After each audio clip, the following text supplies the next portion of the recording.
Amigos e amigas do canal do Paulo Nunes. A sucessão estadual da Bahia pode sofrer uma reviravolta. Candidato apontado nas pesquisas, já bem à frente do opositor, o senador Jacques Wagner, que conta com o carinho do povo da Bahia, poderá deixar de disputar o governo do estado para favorecer o grupo do PSD representado pelo senador Otto Alencar. Essas tratativas foram colocadas principalmente porque o governador da Bahia, Rui Costa, diz que tem necessidade de ser senador da República. E aí, então, gostaria de deixar o governo para disputar essa vaga. É bom que se diga que a vaga de senador da República, hoje na Bahia, disputada pela esquerda, é praticamente uma nomeação. O grupo do ex-prefeito ACM Neto nem sequer cogita qualquer nome para disputar o Senado da República. Tamanha facilidade que tem de se eleger o candidato aliado à esquerda. O senador Otto Alencar já ocupou vários cargos importantes na Bahia, como presidente da Assembleia Legislativa, secretário de Estado, vice-governador e governador da Bahia por um período. Ele não necessariamente tem a vaidade e a força suficiente para disputar uma eleição ao governo do estado, mas está sendo instado a disputar mais uma vez um cargo majoritário. E sendo assim, é necessário que o senador Jacques Wagner abra mão da candidatura. Wagner, como todos sabem, sempre foi um grande conciliador. Ao contrário do que possa parecer, não é vaidoso. É um homem extremamente simples. Por que eu digo isso? Eu digo isso pela atenção que ele sempre me deu e conversou comigo como se eu fosse uma pessoa íntima dele. E eu sou apenas um comum. Mas eu sei que ele procede dessa forma com todas as pessoas. Jacques Wagner, senador, ele não deixa de frequentar o torresmo do Nena. Quando deputado, comia tripa no bar de Paulinho, ali junto ao Salão Bahia de Messias. E nas caminhadas realizadas pela esquerda em Vitória da Conquista, ele estava lá no meio do povo. Eu, por exemplo, brincava com a segurança dele, falei, rapaz, eu estou armado aqui. E o cara ria, né?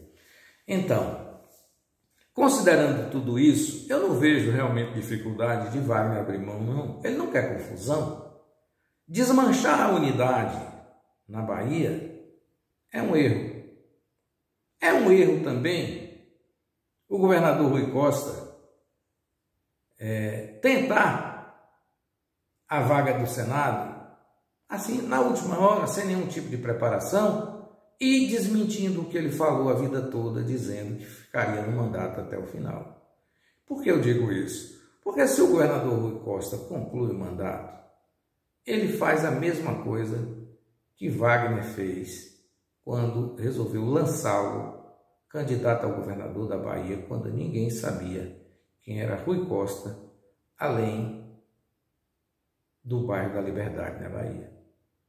Era um simples secretário e, nessa secretaria, Wagner deu a ele todas as condições de conversar com todas as lideranças políticas da Bahia, inclusive com reuniões em Vitória da Conquista, realizadas ali na Pousada da Conquista, umas das quais, acho que uma ou duas, eu estive presente.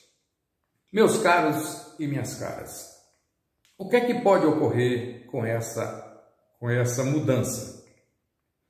Para a Vitória da Conquista, particularmente, há uma vantagem. Mas eu digo a você daqui a pouquinho, depois que eu vou lembrá-lo e lembrá-la, que você deve se inscrever no nosso canal. Você está assistindo o vídeo, aí você aperta nesse botãozinho que está escrito aí, inscreva-se, vermelho. Depois você vai e tem um sininho. Você clica nesse sininho, porque clicando nesse sininho, você vai receber as nossas notificações. Porque às vezes você só inscreve e esquece o canal. Mas se você apertar o sininho, o próprio YouTube vai lembrá-lo e lembrá-la sempre que o canal tem algo novo. E no final, você nos ajuda nessa plataforma e nos incentiva a continuar comentando e interpretando as notícias para você aqui no canal do Paulo Nunes. Canal livre e independente. Então, meus caros, porque eu digo que é uma vantagem para a Vitória da Conquista caso o candidato ao governo do estado seja Otto Alencar e que ele vença as eleições. Porque se assim for, sai de Vitória da Conquista o senador da República que Conquista jamais teve. E ainda com um advento muito interessante, que eu já falei para ele, brinquei com ele, disse, olha, é o primeiro senador negro da história da Bahia. Veja que a Bahia é um estado que tem 70% da sua população afrodescendente. Mas, infelizmente, os negros não chegam ao poder na Bahia. O único prefeito negro que Salvador teve, e olha que Salvador não é Vitória da Conquista. Vitória da Conquista é Mato Cipó e Caatinga, onde há predominância dos brancos. Você não encontra, dificilmente vai encontrar um negro em Caetanos, em Mirante, em Bom Jesus da Serra. Né? A Caatinga não tem, dificilmente você encontra. Mas por quê? Porque aqui não houve estrada de ferro, não houve cultivo de cana-de-açúcar, então não houve essa aproximação. Mas isso é uma desvantagem, não é vantagem, porque o bom da gente é misturar as coisas. Por isso que o Brasil é essa raça forte. E sendo assim, o único prefeito que foi negro da história de Salvador foi o professor Edivaldo Brito, mas foi nomeado. Ele não disputou a eleição. Então, era no tempo que você nomeava o prefeito. É incrível porque que a população majoritariamente negra em Salvador não gosta de votar no negro, que é uma burrice, mas fazer o quê? Bom, sendo assim, o que ganha a Vitória da Conquista? Abel Rebouças é suplente de Otto Alencar. Se Otto Alencar vence as eleições, simplesmente Abel Rebouças se torna senador da República. Quer dizer, aliás, ele se torna senador antes da vitória. Porque assim que Otto vai disputar o cargo, ele vai ter que deixar o Senado, não obrigatoriamente, mas ele deixa o Senado para poder participar da campanha. E aí, como suplente, assume o Abel Rebouças. Se nas eleições de outubro Otto vence as eleições, ele se efetiva no cargo de senador. E por que eu digo isso? Porque se Otto Alencar perde as eleições, ele volta para o Senado e o período de Abel se encerra em outubro. Caso contrário, Abel é senador da República até o mês de fevereiro de 2023. Onde é que Conquista ganha com isso? Conquista mexe no seu tabuleiro da sucessão Sheila Lemos. Por quê? Porque em Vitória da Conquista você tem a corrente política que é do Partido dos Trabalhadores, majoritariamente de esquerda, e a corrente política que é herdada do ex-prefeito Ezen Guzmão, na qual a atual prefeita era vice e, com a morte do Ezen Guzmão, ela assumiu a prefeitura e tenta organizar o seu grupo político. Com a chegada de Abel Rebouças, aquela terceira via que eu disse que não existia, que não prosperava, porque seria uma coisa criada de cima para baixo, de reunião de meia dúzia ou 2 dúzias de pessoas, sem sequer ter qualquer penetração com a população por inteiro. E essa era a minha discordância, e várias vezes eu tive alguns embates com o professor Abel Rebouças, mas ele entendeu que era um embate civilizado e de que não haveria possibilidade de se organizar uma terceira via em Vitória da Conquista para a eleição passada e essa terceira via prosperasse eleitoralmente. Tanto é verdade que a partir do momento da desistência do professor Abel de disputar as eleições, essa terceira via se esfacelou. Alguns resolveram buscar abrigo no colo da prefeita Sheila Lemos, outros, de maneira independente, não foram. Mas é muito simples você observar quem é que discutia a terceira via naquela época e quem é que está hoje no governo como participante de quê? Da terceira via? Estranho. Então não havia uma organização política. E isso eu tinha a coragem de falar com o professor Abel abertamente. É claro que ninguém gosta de ser contrariado, mas eu tenho amizade com ele. Mas isso não significa que eu sou um capacho para ficar aceitando tudo que vem. Não é assim que não é possível. Eu estou dizendo isso porque eu sou do partido do professor Abel Rebouças. Bom, mas as coisas mudam aí, e como dizia Magalhães Pinto, política é como nuvem. Depende da hora que você olha, ela está mudada. O que é que pode ocorrer aí? É que se Abel, empossado no cargo de senador, ele vira automaticamente, aí sim, candidato a prefeito de Vitória da Conquista. Por quê? Primeiro, porque ele está no Senado da República. Segundo, que ele vai poder fazer alguma coisa para a região e notadamente Vitória da Conquista. Terceiro, que ele vai se envolver com as lideranças políticas de Conquista e será um nome para disputar a eleição da sucessão de Sheila Lemos. E aí nós teremos sim 3 forças, caso o professor Abel se dedique a trabalhar politicamente isso que eu estou dizendo. Porque se ele entender que tem que ser senador, mas vai se manter aqui distante, não vai ser possível. Mas 9 meses é suficiente para se fazer uma organização política e disputar uma eleição para a prefeitura. E disputar bem.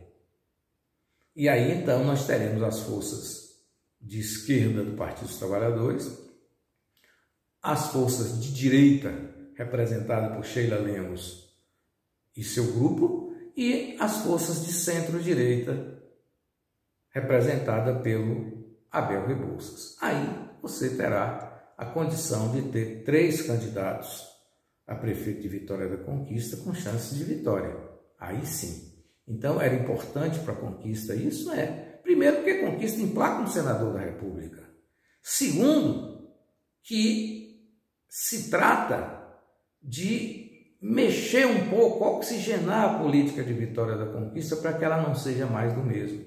Quem sabe, talvez, nós tenhamos uma política em Vitória da Conquista para 2024 que não seja necessário asfaltar a rua na véspera da eleição para se ter vitória, ou simplesmente dar um agrado ao professorado, porque os professores, com todo respeito às outras classes de empregados municipais, mas a classe do professorado é a classe mais qualificada intelectualmente e politicamente dentro da prefeitura municipal.